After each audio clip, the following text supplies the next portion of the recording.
Hi, I'm John DeArmond with the Coquille Valley Sword Group, and today we're looking at the figure eights. The figure eights make up the sort of standard motion paradigm for all of the sword and hand work in the Russian systems. So we're going to look at the first of several examples in this video. So let's begin. The first example of the figure eights is the most basic. This is the downward cut to the collarbones. While there is a lot of variation between the different familial interpretations of these traditional arts, I'm going to speak specifically on what I've been exposed to. Just as in everything, right? This is just the way I was shown.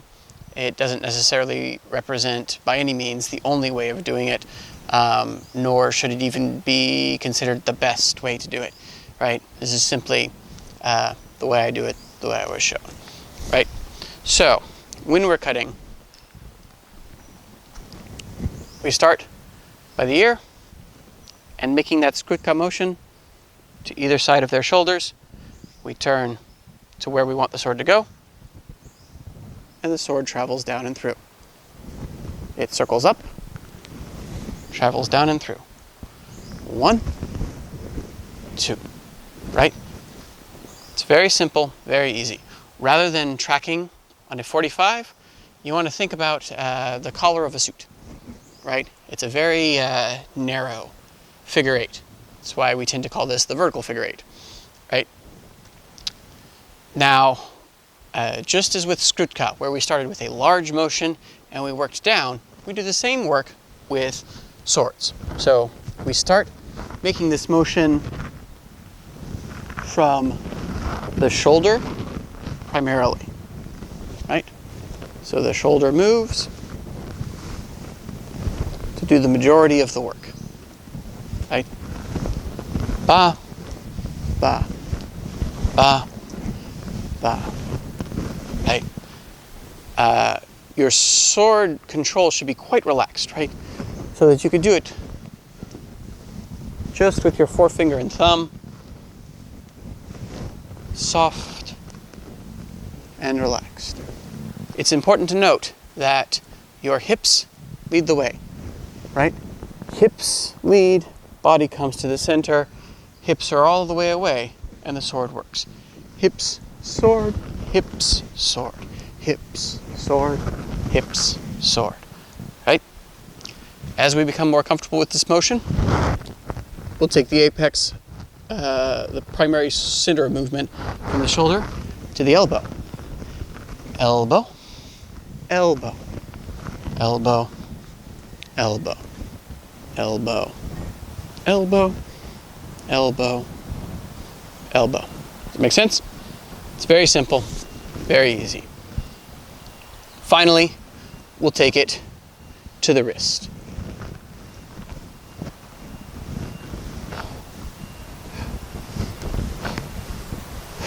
Right?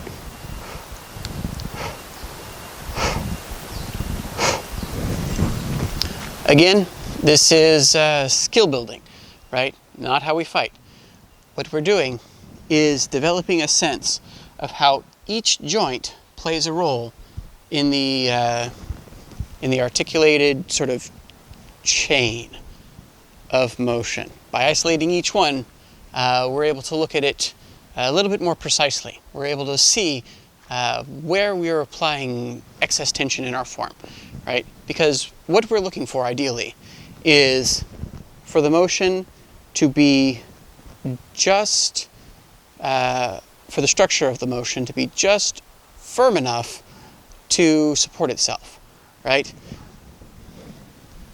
Any more, and we're just adding extra tension, which creates slowness, right? Any less, and of course, our work is sloppy, right? And it doesn't cut well, it doesn't work well, because it's it gives too much, right? So looking at these individual parts is important, right? As we get a good sense of how each one plays its role, we begin to incorporate them all. Hips through, right? So my hand travels from my ear to about my hip, and I relax it. Ba, ba, ba, ba, ba, ba. Nice and easy. Now, with the opposite hand, there are a lot of opinions as to what should be done with it. And that tells me that it doesn't really matter so much, right? Some people say, oh, well, if you're training, you should be training your other arm too. And so you should have it as a natural, relaxed part of your flow, right? Other people, especially those that tend to favor the teaching methods from the Russian service manuals, will place their hand sort of at the side of their back. Ba, ba, ba, ba, ba. You'll notice that I tend to hold my hand close to my chest. Right? So choose the one that feels most comfortable for you, right? There's not a huge difference, in my opinion. So, things to watch out for when you're doing this. Stuff where people tend to get a little bit cockeyed on it, right? As you cut, make sure that your sword is actually in line with the angle that you're cutting, right? Ba, ba, as opposed to ha ha, ha ha, right? Getting into the habit of sort of just slopping your sword around is, while it may be acceptable in sort of Flankerovkov demonstrations, it's not good. It's not good habit, right? You want to cut well. And to do that, you have to have your edge oriented with the direction that you're cutting. The next part is you want to keep your sword fairly in line with your arm. So tip, wrist, elbow. Ba-da-da-da-dum, ba-da-da-da-dum, ba-da-da-da-dum, ba-da-da-da-dum, right? What you want to avoid is this kind of work, where you have a sharp break here.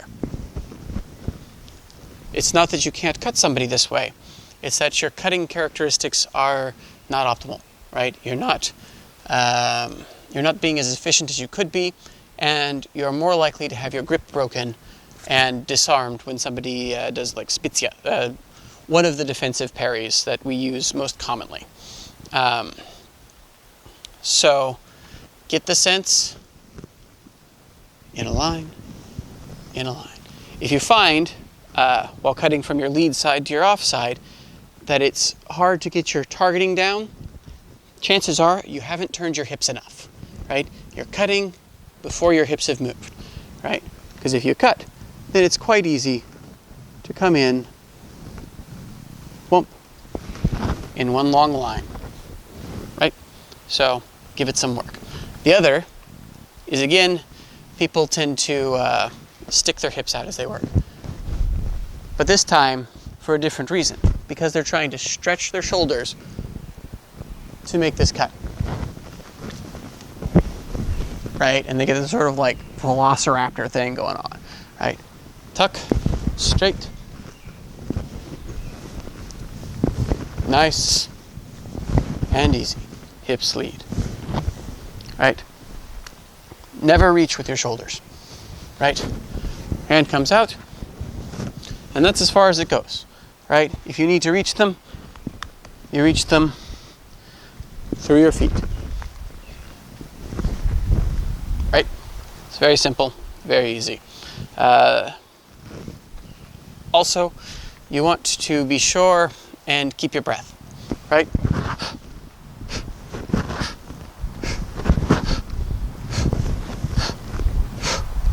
And don't abandon the subtle drop, right? Boom, boom, boom. Get that body weight, sort of really getting that extra little drop at the end. Makes a difference, right? Right. I don't know if I mentioned already, but continue your breathing, right? Out, out. Oh, yeah, we did. Okay. Repeating myself, sorry. So, also, if you're practicing by yourself, like you don't have anyone to train with, be sure and find a point of focus, right? You don't necessarily want your face flying with your shoulders, right? When you're just studying skrutka, or you're just studying sort of like basic flanking motions, it's okay, right? But when you're thinking of application, right? How you're going to fight the guy, right? Keep your face on him, right?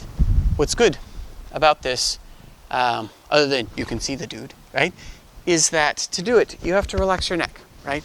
A lot of people, we start using tools and our shoulders get tense and they start to raise. This tension travels to our neck and we become like a triangle of suffering, right? So when somebody hits us, we just hold our face there, nice and obliging, and we just eat that force through our head and through our neck. Instead, right, when our neck is supple because we have it in motion, when we get hit, right,